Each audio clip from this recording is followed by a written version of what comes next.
There's nothing more picturesque than being surrounded by nature. And as you can see by the crowds here at High Park, I'm not the only one who feels this way. And although being at the park is nice, I think there's something special about having your own private garden.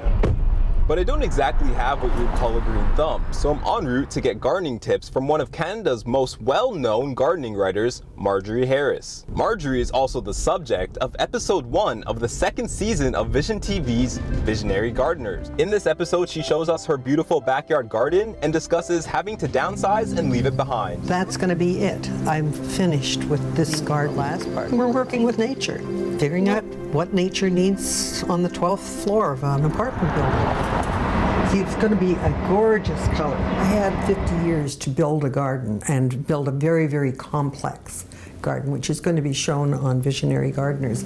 Hundreds and hundreds of shrubs and trees and thousands of other plants and bulbs. If you're starting a garden, the first thing to do is to figure out what kind of soil you've got. Plants are too expensive so that you can't afford to be casual about throwing them into the ground. One of the best tips I can hand over to people is to get some fairly large pots from the nursery. Put holes in the side and the bottom and all around, and then build your garden inside theirs. And if you plunge 2 or 3 of these fairly large pots around it, you've got a beautiful, very interesting little garden. If gardens and stories like Marjorie's have you inspired, Vision TV is your destination for great Canadian gardening shows. Every Monday at 9 p.m. Eastern, starting on May 6th, you can catch Season 2 of Visionary Gardeners, followed by an episode of Healing Gardens.